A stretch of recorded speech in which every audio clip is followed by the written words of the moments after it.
Assim, pessoal, tudo bem com vocês? Hoje eu vou falar sobre a palavra de Deus lá na Bíblia, em Mateus 4.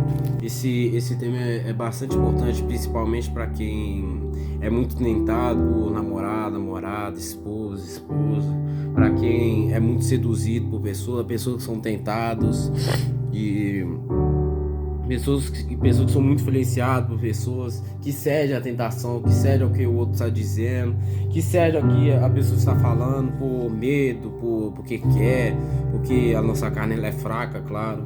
Se a gente não fugir do pecado, a gente acaba praticando. Por exemplo, vamos dizer, tem uma pessoa que está passando por uma rua, aí vê não sei, uma mulher, vê um homem, aí vê um homem todo musculoso, todo fortão, aqueles homens fortão, com aquele corpão, a mulher ficou olhando assim pro homem. Se ela não fugir, continuar olhando pro homem, vai acabar praticando. Se a gente ficar olhando as coisas que fazem a gente pecar, a gente vai ficar cada vez pior, né? Imagina eu estou lá, não sei, se eu ouvir alguém ouvindo música secular e, não sei, a pessoa está lá ouvindo música secular, eu também vou lá e ouço, não. Se a pessoa estiver ouvindo música secular e eu também ouvindo, não posso não. Se a pessoa estiver ouvindo música secular, eu tenho que fugir, eu não tenho que ficar ouvindo não, eu tenho que fugir. Ou imagina, a pessoa tenta me obrigar a ouvir música secular, bota o fone, fala assim: Rafael, vem ver música secular comigo. Rafael, vem praticar o pecado comigo. Rafael, vamos fazer um negócio ali. Não tem nada de errado não. Rafael, vamos roubar o banco. Não, se você ceder, se você ir lá, você vai acabar praticando. Mas se você não fugir, agora se você não fugir, claro que você não vai praticar, claro que você não vai pecar, né? Então vamos lá, a tentação de Jesus lá em Mateus 4. Então foi conduzido Jesus. Esse tema ele é bastante interessante, porque fala sobre a tentação de Jesus. Jesus estava lá no deserto sendo tentado pelo diabo. O diabo falou assim: se prostrares me adorares, dar-te todos os reinos da terra. Olha lá, Mateus 4. Então foi conduzido Jesus pelo Espírito ao deserto para ser tentado pelo diabo. E tendo jejuado 40 dias e 40 noites, depois teve fome. Aqui está falando, aqui em Mateus 1 e 2, está falando que Jesus estava jejuou por 40 dias. Eu não sei porquê, estava no deserto com muita fome, provavelmente com muita fome, com muita sede, porque estava 40 dias. Jesus é Deus, só que ele estava encarnado no corpo de um ser humano. Ele era como a gente, fraco. Ele estava 40 dias sem comer. Você acha mesmo que ele não era ficar fraco? Ele estava no corpo de um ser humano, estava fraco como a gente, só que ele é muito forte, né? Deus pode ficar dias e dias, Jesus pode ficar dias e dias sem comer. Claro que ele não vai ligar pra isso, ele não precisa de comida. Mas como ele estava no corpo de um ser humano, ele era fraco como a gente. Ele foi experimentar como é ser fraco, alguma coisa assim, não sei. Ele estava no corpo de um ser humano, fraco como a gente. Se a gente ficar sem comer, a gente vai acabar morrendo de fome, não vai? Se a gente ficar sem beber, por menos ficar sem beber álcool, ou pelo menos por uns 4 dias mais ou menos, vai acabar morrendo de sede, não é? A gente é fraco. Eu também sou fraco. Você acha que eu estou aqui pra falar pra vocês que eu sou forte, que eu sou melhor que vocês, que eu sou mais forte, que eu sou mais rápido, que eu consigo ficar mais tempo sem comer? Claro que não. Eu também sou fraco como vocês. Todo mundo é. Não adianta. Você pode até falar assim: para de graça, Rafael. Sou mais forte que vocês, são um lixo, são um fraco. Aí eu sou fortão, eu consigo ficar um mês sem comer, que eu não vou passar mal. Pode até conseguir. A gente é tudo fraco. Pode até ter gente que é mais forte que eu, que levanta, não sei, 200 quilos, eu me levanto. Não significa que essa pessoa é melhor que eu.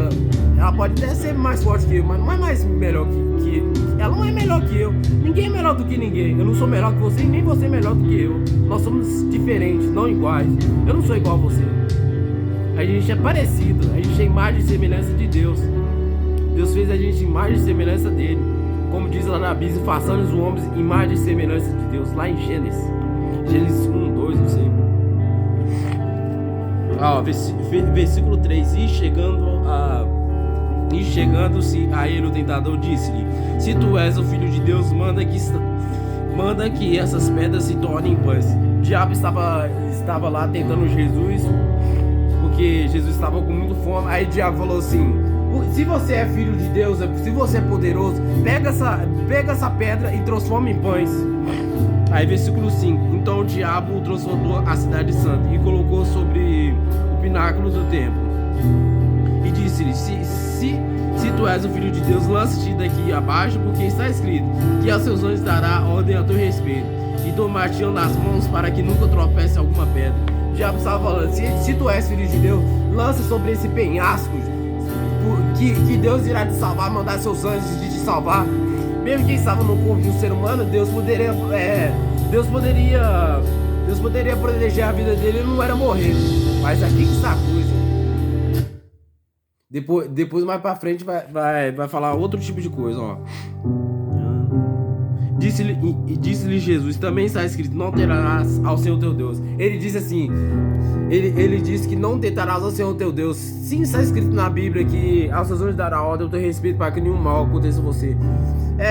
Deus pode até me proteger de todo qualquer mal, mas se eu pegar uma faca, tacar no meu peito, você acha que eu não vou morrer? Se bobear, eu vou morrer sim. A gente não pode tentar Jesus, sim.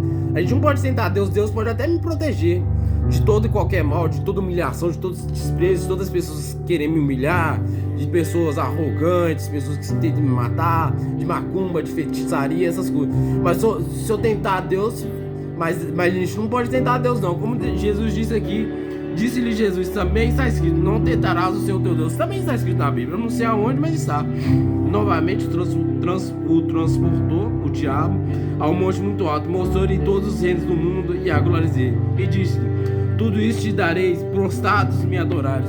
E disse o diabo: se prostrados me adorares, dar-te-ei todos os reinos da terra.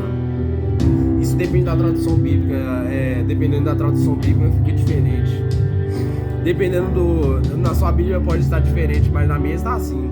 É como se o diabo estivesse falando: prostra-se, se ajoelhe perante mim, e eu darei todos os reinos da terra para você. É como se ele estivesse dando: eu te darei honra, glória, eu te darei tudo que você quer, mulheres, comida, eu te darei água, eu te darei todos os prazeres do mundo, todas as glórias do mundo. Você será rico, você será bem sucedido. Mas Jesus, então disse-lhe Jesus: vai-te, Satanás, porque está escrito ao Senhor, porque está escrito: ao Senhor teu Deus adorarás, e só ele servirás.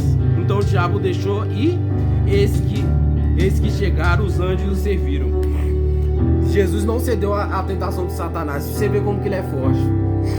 Então, que o diabo estava querendo dar todos os reinos da terra para Deus, para Jesus. Estava querendo dar honra, glórias, mulheres para ele, todos os reinos da terra. Se prostrados me adorares, dar-te-ei todos os reinos da terra. Só que Jesus falou assim: ao Senhor teu Deus adorarás, e somente a ele, ao Senhor teu Deus servirás, e somente a ele adorarás. É como se estivesse dizendo: eu só sirvo a Deus e só adoro a ele somente. Jesus não estava querendo a tentação de Satanás, por mais bom que seja. Então, irmão, pode ter gente aí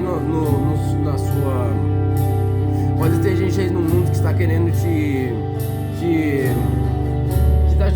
te oferecer prazeres do mundo. Não sei, talvez seja mulheres. Talvez Deus tenha reservado uma mulher para você, só que está demorando muito. Aí você é tentado a pegar outro de mulher. Mulher talvez seja mais corpo, seja mais bonita, que seja mais cheirosa, mais bem informada, seja mulher cristã, não importa. Muitas pessoas podem estar querendo.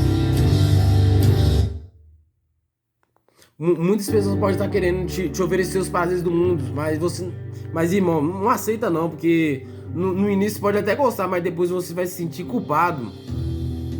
Você vai se sentir culpado, você vai pensar assim: meu Deus, o que eu fiz? Eu não deveria ter aceitado isso. Não cede às tentações não. Muitas pessoas podem estar te tentando aí, falando pra você fazer o mal, pra você roubar, pra você fazer sexo antes de casamento. Isso está na Bíblia. A gente não pode fazer sexo antes de casamento, isso não é bíblico. Fazer sexo no namoro, é só no casamento.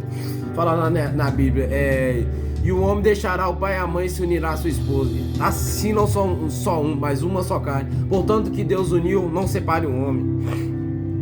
Irmão, você pode estar tendo tentado a sair do seu casamento, desistir de sua mulher, talvez porque você é mulher muito chata, vive reclamando seu marido é chato demais, brincalhão, palhaço, você não gosta. Ou talvez você não gosta dele porque ele é comilão demais, é muito chato, bobo demais, idiota demais, vive te enchendo o saco, não desiste dele não. Aprenda a amar do jeito que ele é, a gente não é perfeito não. Eu também não sou perfeito, não. Às vezes eu sou palhaço, assim. Eu sou palhaço. Tem gente que gosta, assim, do meu jeito de ser palhaço, de ser gracite, de ficar fazendo gracinha com a cara dos outros. Mas, sim, tem gente que gosta, mas tem outros também que não gostam, que não suporta isso. E a gente também tem que aprender a respeitar. Se a pessoa não gosta do nosso jeito, a gente tem que... A gente não pode ficar mostrando. Imagina, tem uma pessoa que gosta do meu jeito brincalhão, tudo bem. Eu brinco com a pessoa, eu faço gracinha com a cara da pessoa. Só que se outra pessoa não gostar, se a outra pessoa não gostar do meu jeito brincalhão, de eu ficar fazendo gracinha, palhaçado, ficar brincando, zoando a pessoa, eu tenho que respeitar, não posso ficar brincando com a cara da pessoa, não. A gente tem que aprender também a respeitar a pessoa. A gente não pode ser tentado a... Às vezes a gente também é tentado a desistir da presença de Deus, desistir desse caminho, desistir das nossas bênçãos, do que o Deus prometeu pra gente. Seja esposa, esposo, noiva, noivo, namorado, namorada, um carro, uma casa, uma vida sentimental, financeira. Você está sendo tentado a sair da presença de Deus porque está muito difícil, muita humilhação, muito desprezo, muita pessoa te humilhando, te desprezando. É muito levante, é muita tristeza. Ninguém está do seu lado para conversar com você. Você está triste, você solta lágrimas do rosto, você está sozinho, você não tem uma pessoa para estar do seu lado. Depois que você for para a presença de Deus, ninguém mais tem o mesmo gosto que você. Antes você tinha o mesmo gosto de você. Imagina, não sei, se ouvia as outras pessoas, ouvia música secular, ouvia música secular, praticava as coisas que eram normal, são normais para elas, que era tão normal para você. Aí depois você vai para a presença de Deus, aí seus gostos tudo muda. Você não ouve mais música secular, você não pratica mais sexo antes do casamento, você não faz mais o que desagrada a Deus. Você só agrada agora ao Pai, porque agradar ao Pai é bom. Deus sabe o que é melhor pra gente. Deus não dá algo que é ruim pra gente. Que tipo de pai que é esse que dá algo que é ruim pra gente? Você que é pai, você que é mãe, você daria algo que machucaria seu filho? Por exemplo, seu filho quer, vamos dizer, seu filho quer brincar com um brinquedo super pontiagudo, talvez uma faca. Pai, me dá a faca. Aí você sendo um pai e amando o filho, não vai dar a faca pro filho, porque isso vai machucar o filho, não é? Se o filho pequenininho, daqui a 3 anos, pegar uma faca, começar a brincar, pode cortar a mão. E você sendo um pai, você não vai deixar. E o filho pode pensar assim: não, papai, me dá a faca. E você sendo um pai, você não vai deixar, porque você sabe que é melhor pro filho. A mesma coisa de Deus.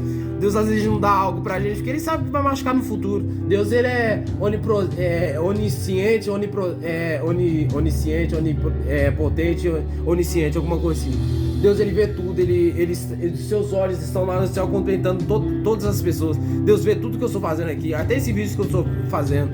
Deus vê tudo que você está fazendo, todas as práticas, todos os seus pecados. Eu também sou pecador. Deus vê meus pecados também quando eu peco. Eu peco mesmo, fazer o quê, né? É na nossa natureza. Eu posso ser até cristão, falar da palavra de Deus, ser profeta, profetizar para as outras pessoas, falar que não estou falando aqui na Bíblia, mas eu também sou pecador, eu também peco. Às vezes, só que se a gente pecar e não se arrepender disso, não adianta de nada. E a gente também às vezes é tentado mesmo, a gente a desistir da presença de Deus, a pecar. Só que não seja tentado, irmão. Não seja tentado a pecar. Não pense assim: nossa, eu quero pecar, eu quero voltar para aquela vida que eu estava, aquela vida de tristeza, de angústia. Como fala lá na Bíblia, o ímpio não tem paz. A vida do ímpio é uma calamidade. Em algumas traduções bíblicas, desgraça, assim. Em algumas traduções bíblicas acho que tem isso. Eu não faço ideia, mas não seja tentado, irmão. Se alguém estiver te tentando a sair da presença de Deus, fazer algo de errado, não seja da vontade, não, como Jesus fez. O diabo estava tentando Jesus para: se prostrares e me adorares, dar-te todos os reis da terra. Mas Jesus não cedeu à tentação do diabo, não. E Jesus não cedeu e confrontou o diabo. Aí o diabo furioso fugiu da presença dele e pronto, né? Então, irmão, não ceda à vontade, não, por mais difícil que seja. Se alguém está fazendo você ceder à vontade, roubar, fazer algo que você já fazia, ou fazer alguma prática errada, não ceda não, meus irmãos. Deus vai te honrar por toda a sua humilhação, todo o seu sacrifício, pelo seu jejum, por você estar presente de Deus, por você orar, por você jejuar, entre outros, irmãos. Mas é só isso que eu deixo para vocês. Não seja como essas pessoas, não seja como sua versão antiga que pecava, que adorava o pecado, que pecava e se tinha prazer nisso, que tinha uma vida de calamidade, de infelicidade, que o ímpio não é feliz. Se você achar que eu estou errado, vai lá na Bíblia, eu acho que está lá em Salmos. A vida do ímpio não tem nada de felicidade, os ímpios não têm paz, não têm felicidade. Eu, antes de ser transformado por Deus, antes de ser liberto, eu não tinha paz, eu tinha tristeza, mexia com coisas mundanas, jogava, jogava, mexia com jogo, mexia com Mortal Kombat, essas coisas. Você pode mexer o quanto quiser, isso não importa, a vida é sua. Eu não estou apontando o seu pecado, não, apenas estou tentando te ajudar, porque... a minha vida era triste, mas eu era triste, não tinha ninguém do meu lado. Agora eu tenho um Deus que enviou seu Filho unigênito para que todo aquele que nele querer não pereça, mas tenha vida eterna. Jesus morreu pelos meus pecados e pelos seus também. Jesus te ama, Jesus me ama também. Jesus tirou daquela vida de calamidade, de tristeza. Por incrível que pareça, eu era doido. O jeito que eu me comportava, eu não vou mostrar, claro, mas eu era bem diferente agora. Eu falava mais gíria, muito mais para trás. Eu falava palavrão, não era batizado, depois me batizei. Depois eu comecei para a igreja, para a Assembleia de Deus aqui. Depois eu comecei para a igreja Assembleia de Deus em janeiro. Agora a gente está em agosto, hoje é dia 6 de agosto. De cá pra lá eu tive muitas mudanças, né?